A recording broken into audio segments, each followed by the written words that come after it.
मंजूर साहब, engineering review का अगस्त का दूसरा शुमारा आपने रिलीज़ कर दिया है। क्या लीड स्टोरी ली इस दफ़ा आपने? इस दफ़ा लीड स्टोरी जो है वो प्राइम मिनिस्टर काकड़ साहब जो केयर टेकर प्राइम मिनिस्टर हैं, उन्होंने पहली जो प्रेस कॉन्फ्रेंस की तो उसने कहा कि जी कंटिन्यूटी होगी इकनॉमिक पॉलिसीज़ में, और हमने उसको फोकस बनाया। और अगर प्राइम मिनिस्टर की स्टेटमेंट के फेस वैल्यू को अगर आप देखें तो फिर कंटिन्यूटी के जहन में हमें शहबाज शरीफ की जो गवर्नमेंट है उसके 16 मंथ्स जो है वो सामने नज़र आ रहे हैं। और उसमें मजमूई तौर पे जो इंजीनियर्स के सिलसिले में मेरी बात हुई है बहुत सारे लोगों से, उनमें कोई ऐसी चीज़ नज़र नहीं आती जिसमें हम लोग ये कह सकें कि फ़ला डिसीजन या फ़ला पॉलिसी जो है वो बड़ा लैंडमार्क अचीवमेंट है। और अगर ऐसा है और काकड़ साहब कह रहे हैं ये कंटिन्यूटी है, तो इसका मतलब है कि रेप्लिका ऑफ शहबाज शरीफ। तो उसमें 3 चीज़ें मुझे नज़र आई जो हमने बयान भी की है। उसमें बात एक ये है कि IMF के साथ जो प्रोग्राम है उसकी जो कंडीशनलिटीज़ है वो जारी रहेंगी, मजमूई तौर पे ख़्याल ये भी है। और ये अगर जारी रहेंगी तो इसका मतलब है कि फिर आपको इन्फ्लेशन जो हाई नज़र आ रहा है वो भी जारी रहेगा। इन्फ्लेशन हाई है तो आप देखते हैं कि पूरी सोसाइटी के ऊपर तो असर होता है, लेकिन जो इंजीनियरिंग इंडस्ट्री है वो बड़े पैमाने पर सफ़र होती है। और शहबाज शरीफ के हुकूमत में इंजीनियरिंग इंडस्ट्री बड़े पैमाने पर उससे सफ़र किया। LCs कम थे और हमारे पास जो इंडस्ट्री है वो मोस्टली वैल्यू एडिशन करती है, तो उसके लिए जो रॉ मटेरियल है वो ज़ाहिर बाहर से मंगाना पड़ता है। और LCs न होने की वजह से आपने देखा कि इंडस्ट्री जो है वो उसके पास सामान ही नहीं था, सप्लाई चेन का इशू हो गया और बहुत सारी इंडस्ट्रीज़ जो है वो बंद होती नज़र आई या एटलीस्ट उन्होंने काम बंद कर दिया। ऑटोमोबाइल सेक्टर आपने देखा, बड़ी बड़ी कंपनियों ने कहा कि जी हम फ़िलहाल अपने ऑपरेशंस बंद कर रहे हैं। तो कंटिन्यूटी के हवाले से एक चीज़ तो यही आ रही थी कि वो उसका रेप्लिका हो। और शहबाज शरीफ के दौर में इंजीनियरिंग के सिलसिले में और भी कोई ऐसी चीज़ नज़र नहीं आई कि जिसको हम जो कहें कि हम इंपोर्ट नहीं कर सकते, लेकिन लोकलाइजेशन के लिए कोई बड़ा स्टेप आपको नज़र आए। इंजीनियर्स पाकिस्तान में कंटिन्यूसली ये कहते रहे हैं कि ऐसी पॉलिसीज़ होना चाहिए जिसमें मैन्युफैक्चरिंग सेक्टर को बड़े पैमाने पे जो है ना वो तक़वियत मिले, लेकिन हम कहते हैं लेकिन वो हुआ नहीं। एक और इसके साथ में अगर एडिशन करूँ, आप देखें तो आपको अंदाज़ा होगा कि सेनेट ने इंजीनियर्स का सेपरेट स्ट्रक्चर जो है उसके सिलसिले में एक बिल पास किया। वो बिल जब नेशनल असेंबली में गया तो उन्होंने टेबल ही नहीं किया और हमें पता चला और हमें इंजीनियर्स ने बताया कि शाहिद खाकान अब्बासी जो फार्मर प्राइम मिनिस्टर भी हैं और ख़ुद इंजीनियर भी हैं, उन्होंने सपोर्ट नहीं किया।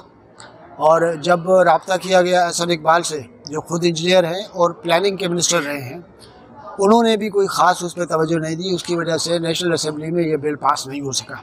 हमारी बड़े पैमाने पे इंजीनियर्स पाकिस्तान के अंदर कहते हैं कि जो इंजीनियरिंग पोजीशंस है उसमें इंजीनियर्स होने चाहिए। अगर सेपरेट स्ट्रक्चर होगा तो उसमें डिसीजन मेकिंग में इंजीनियर्स का बड़ा किरदार होगा। तो अगर वो रेप्लिका है तो देखेंगे कि अब इस दफ़ा कैसे होता है, नई नेशनल असेंबली में ये होगा। लेकिन मजबूरी तौर पे काकड़ साहब के दौर में सिर्फ ये देखने की ज़रूरत है कि उन्होंने जो फैसिलिटेशन कमेटी बनाई है जो इकॉनमी को बेहतर बनाएगी, वो स्टेप्स क्या लेती है। उसमें अगर लोकल इंजीनियरिंग सेक्टर को बूस्ट अगर मिल जाता है तो पाकिस्तान की इकॉनमी में बेहतरी आ सकती है और पाकिस्तान तरक्की कर सकता है। और हमारी बात ये हुई कि इंजीनियर से ख़ासतौर पे जो कंस्ट्रक्शन सेक्टर के लोग हैं वो कहने लगे जी कंस्ट्रक्शन इंडस्ट्री बिल्कुल तबाह हो गई, इसलिए कि वहाँ पे जो इन्फ्लेशन की वजह से बड़े पैमाने पे मटेरियल्स के जो प्राइसेस थे वो बहुत बढ़ गए। उसकी वजह से बहुत बड़ी तादाद है प्रोजेक्ट्स की जो बंद पड़ी है। प्राइस एडजस्ट फार्मूला PEC के सरकार से उनकी कोऑपरेशन से वो तय भी हो गया, लेकिन प्लानिंग कमीशन से वो पास नहीं कर पाया। उसकी वजह से मैं समझता हूँ कि ये रेप्लिका हो सकता है। अगर कंटिन्यूटी अगर कोई नई चीज़ आएगी तो हमें बड़ी खुशी होगी। और पाकिस्तान में तरक्की जो है वो इंजीनियरिंग सेक्टर को तरक्की के सिवा मुमकिन नहीं है। अच्छा, मैं देख रहा था कि आपने समीर हुद भाई साहब का पार्ट 2 लगाया इंटरव्यू का, तो समीर साहब के क्या व्यूज़ थे जो आपने उनके इंटरव्यू को 2 हिस्सों में लिया? समीर साहब का इंटरव्यू मेरे ख्याल में जो मैंने किया वो बड़ा अच्छा इंटरव्यू था इस हवाले से कि एक साइंटिस्ट और एक इंजीनियर कैसे सोचते हैं। समीर साहब का ये ख्याल है कि कराची का जो ट्रांसपोर्ट का इशू है उसका हल यही है कि अंडरग्राउंड जो है वो ट्रांसपोर्ट को किया जाए, और वो टेक्नोलॉजीज़ हमारे पास नहीं है। दुनिया जान में ये होता है कि जो टेक्नोलॉजीज़ आप अपने पास मुतारिफ़ कराना चाहते हैं, पहले आप यूनिवर्सिटीज़ में पढ़ाते हैं, स्टूडेंट्स तैयार करते हैं। इस यूनिवर्सिटी में जिस जगह पे खड़े हैं NLD यूनिवर्सिटी में, ये 100 साल पहले अंग्रेज़ ने इसलिए बनाई थी कि सखर बैराज बना रहे थे और सखर बैराज के लिए बहुत सारे इंजीनियर्स चाहिए थे। उन्होंने एक बहुत बड़ा इंस्टीट्यूशन बनाया जिससे आज तक हमें फ़ायदा हो रहा है। तो समीर साहब की बात यह है कि कोई चीज़ अगर आप नई इंट्रोड्यूस कराते हो, उन टेक्नोलॉजीज़ में घुस जाते हो, तो उसके लिए आपको इंजीनियर्स पैदा करने पड़ते हैं। तो समीर साहब की बात ये सही है। इसको मैं पहली वाली स्टोरी के साथ कनेक्ट करूँगा कि अगर आपको मुल्क को तरक्की करनी है तो इंजीनियरिंग सेक्टर तरक्की करना है, उसको तरक्की के लिए उसका एक एजुकेशन वाला पूरा साइड है, उसको फिर आप प्रैक्टिकली अप्लाई करते हो, आपकी अपनी एक्सपर्टीज़ होती है, अपनी ह्यूमन रिसोर्स और टेक्निकल रिसोर्स पैदा करते हो। और आई होप कि कभी ऐसा दिन आएगा कि हमारी यूनिवर्सिटी सोचेंगी, और ये बहुत ज़रूरी है, इसलिए मैंने इसको सेपरेटली और पार्ट 2 के तौर पे लिया। अच्छा, मेहरान यूनिवर्सिटी के साबिक vice chancellor doctor Abdul Rahman Memon साहब का भी आप लोगों ने कंडोलेंस उसमें लिया है। उनकी क्या खिदमत, उनको किस तरह के राज़िया तहसीन पेश करेंगे? मेमन साहब पहले तो मेहरान यूनिवर्सिटी और उनके ख़ानदान और जो मजमूई तौर पे एक बड़ी फैमिली बनती है रहमान साहब की, उनसे हम लोग ताज़ियत भी करते हैं और बड़ी दुख की बात है। लेकिन रहमान साहब अपने पीछे एक बहुत बड़ी और बहुत शानदार लेगेसी छोड़ के गए हैं। मेहरान यूनिवर्सिटी सिंध की पहली इंजीनियरिंग यूनिवर्सिटी के तौर पे भी रही है और बड़ी अच्छी यूनिवर्सिटी समझी जाती है।